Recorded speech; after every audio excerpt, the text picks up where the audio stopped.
Olá, sejam muito bem-vindos. Hoje a gente vai explorar uma pergunta que parece coisa de ficção científica, mas é bem real. Será que a língua que a gente fala não só descreve o mundo, mas de alguma forma cria a realidade que a gente percebe? Então, vamos direto ao ponto. A pergunta é essa: será que o idioma que aprendemos desde criança pode literalmente mudar o que os nossos olhos veem? Parece loucura, né? Mas e se eu disser que talvez mude? Ok, vamos fazer um teste rapidinho. Dê uma olhada nessas duas cores. Elas são diferentes ou são, sei lá, praticamente o mesmo azul? Para nós que falamos português, a gente bate o olho e pensa, é azul. Talvez um pouco mais claro ou escuro, mas a diferença é bem sutil, né? Pois é, agora que vem o pulo do gato. Para quem fala russo, essas não são duas tonalidades de azul. São duas cores diferentes, com nomes que não têm nada a ver um com o outro. Goluboy, pro azul claro, e Sini, pro azul escuro. É como se fossem verde e amarelo para a gente. E o resultado disso? Estudos mostraram que eles conseguem diferenciar esses dois tons muito mais rápido do que a gente. É como se a língua deles tivesse treinado o cérebro a enxergar uma divisão que para nós é quase invisível. Pois é, mais estranha a percepção da realidade.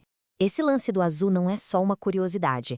Na verdade, é a porta de entrada para uma teoria poderosíssima que tenta explicar essa conexão entre o que a gente fala e o que a gente pensa. Essa teoria se chama hipótese Sapir-Whorf, e a ideia central dela é bem radical, se a gente parar para pensar. Ela diz que a língua não é só um monte de rótulo que a gente coloca em coisas que já existem. Não! A língua seria a própria arquiteta do nosso pensamento, a ferramenta que constrói as prateleiras e gavetas onde a gente organiza toda a nossa realidade. Ok, vamos entender de onde veio essa ideia. Ela não surgiu do nada, não, tem toda uma história por trás. Uma jornada que começa lá na filosofia e chega até a ciência de hoje. Tudo começou lá atrás, com filósofos como Humboldt, que já falavam que cada língua carrega uma visão de mundo única. Aí, essa ideia viajou para a antropologia com Franz Boas, que bateu o pé e disse, olha, não existe língua primitiva, cada uma é complexa do seu jeito. Depois veio o aluno dele, o Edward Sapir, que organizou as coisas e disse que a língua funciona como um guia para a nossa realidade. E por fim chegou o Benjamin Whorf. O Whorf levou essa história ao limite. A frase do Whorf é muito forte.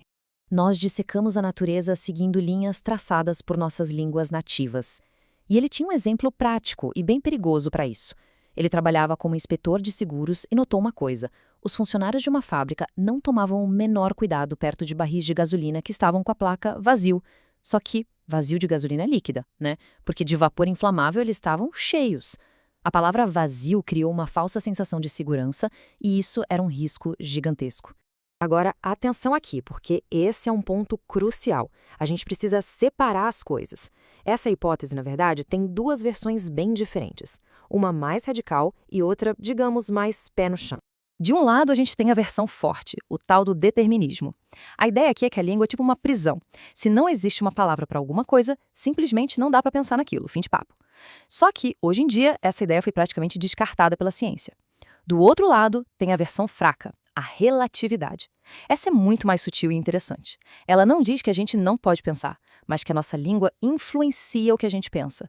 Ela cria certos atalhos mentais, hábitos que tornam algumas formas de pensar mais fáceis que outras. E é nessa versão que os cientistas estão focados hoje. Beleza. Mas como é que os cientistas provam essa influência na prática? Agora a gente vai ver algumas das evidências experimentais mais incríveis que mostram como a língua realmente mexe com a nossa cabeça. E olha só que resumo incrível. Não é só sobre cores, não. A influência vai muito além. Pega o espaço, por exemplo. Existe uma língua, o Tseltal, em que as pessoas não usam esquerda ou direita. Elas usam pontos cardeais, norte, sul, leste, oeste. Tudo é localizado assim. E a memória espacial delas funciona desse jeito. A coisa vai também para o jeito como a gente organiza o tempo e, pasmem, até como a gente enxerga objetos. Olha que exemplo maluco. Em alemão, a palavra para ponte, die Brücke, é feminina. Já em espanhol, el puente é masculina. E daí, a gente pode pensar? Bom, quando pediram para falantes de alemão descreverem uma ponte, vieram palavras como elegante, bela. Para os falantes de espanhol, forte, robusta. Percebe? Os estereótipos de gênero que a gente associa com masculino e feminino simplesmente vazam da gramática e grudam na nossa percepção de um objeto de concreto. Tudo isso é super legal no laboratório, mas e no mundo real? Como é que essa teoria toda afeta o nosso dia a dia, desde a propaganda que a gente vê até as grandes discussões sociais? Bom, um exemplo claríssimo é todo o debate sobre linguagem inclusiva.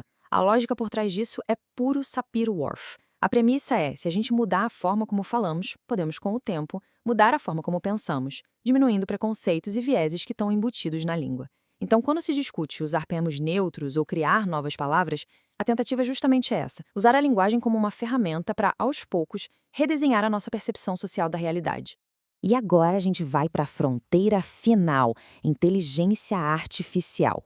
Se a linguagem tem todo esse poder sobre a mente humana, o que será que ela faz com a mente de uma máquina? E a resposta, acredite-o se quiser, parece ser sim. Os cientistas estão começando a ver um fenômeno que eles chamam de relatividade algorítmica. O que isso quer dizer? Que mesmo uma inteligência artificial super avançada não pensa usando uma lógica pura, universal. Ela também é, digamos, contaminada pela estrutura da língua humana que ela usou para aprender. E isso aqui é simplesmente impressionante. Fizeram o teste. Quando Maya recebe um problema em chinês, o jeito de pensar dela muda para imitar a lógica da língua chinesa. Se ela recebe o mesmo problema em inglês, a linha de raciocínio dela muda de novo, para se alinhar com a gramática inglesa. Em outras palavras, o efeito Sapir-Whorf não é um bug do cérebro humano. Ele acontece até com silício. O que nos leva à nossa pergunta final.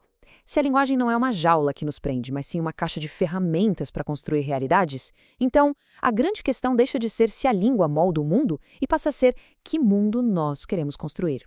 Que realidade a gente escolhe criar, palavra por palavra, todos os dias.